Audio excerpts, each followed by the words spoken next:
સભ્ય છે, પણ મેં પણ અનુભવ કર્યો છે મારા જીવનમાં કે માયા આપણને કોઈ ડરતી નથી. માયા એ આ પોત તત્વોથી આ શરીર બન્યું છે. એ પોત તત્વના શરીરથી આપણે પોત તત્વના શરીરોની સેવા જ કરવાની છે. પણ આ શરીર અને આત્મા એ વસ્તુ જુદી છે. આ બે છે. અંદર ચેતન જુદો છે, આ કોળિયું જુદું છે. પણ ના, આ તો અહમણ તૂટી ગયા. અરે આ તો હું રોમા કાળા મારા સિવાય બીજાની હું નથી. હા પેટો પેલો કહાય બેઠો એટલે એને મારવો બહુ કાઢવાનો નથી. એને મારવો ને અહમને બહુ મુસીબત છે. એને કોઈ ફુવાની કાઢી શકે, એને બાળો તો નહીં પડે, પણ એના જ્ઞાન અગ્નિ જોઈએ. જ્ઞાન રૂપી અગ્નિ, જ્ઞાન રૂપી અગ્નિ, જ્ઞાન રૂપી અગ્નિ કોણ પ્રગટ કરી શકે?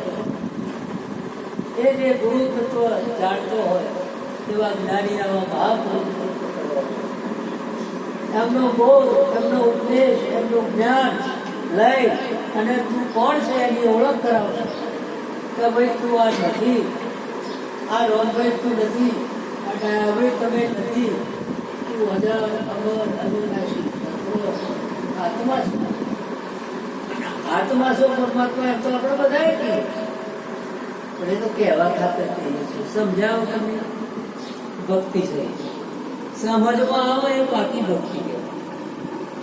તો આ માનવ દેહ પરમાત્માની પ્રાપ્તિ માટે આપણને મળ્યો છે. અને આ પહેલા બના પ્રારંભ સ્થિર બનાવી આપણે ગમે એટલા લલતા કરશું, પણ ભગવાને તો કેટલું હિસાબ નક્કી કરી ના દે બનાવ્યો કે તારા ભાગ્યમાં પૂર્વજન્મના કર્મોના હિસાબે તને આટલું જ મળવાનું છે. અને એમાંથી તલબાર કોઈને વધતું મળતું નથી, ઓછું થતું નથી. અને છતાંય આપણે દોડ ચાલુ રાખીએ છીએ, પણ સંતોષ નથી.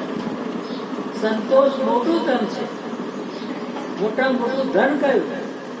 સંતોષી સદા સુખી કહેવત તો આપણે ભણેલા અને હોભળેલી છે.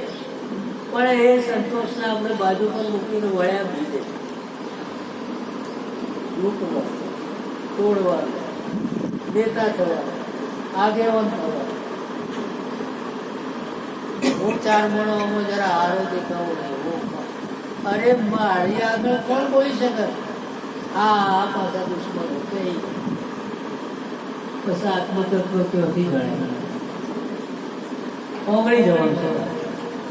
ગુરુ તત્વ જાણવું હોય તો જ્ઞાની પુરુષનો હાથ પકડી અને તું તને જાણી લે કે હું હજાર અમારા વિનાશી આત્મા છું. આ મનુષ્ય દેહ મને એટલા માટે મળ્યો છે કે પરમાત્માની પ્રાપ્તિ માટે 84 લાખ ભાઈઓની પેટમાં જઈને છલવાયેલો. અરે પાછો આપણે પેલી 84 લાખ ભાઈઓ નથી કરવી એટલે આપણે માનવ બનવાનું છે. આ તો માનવી બને.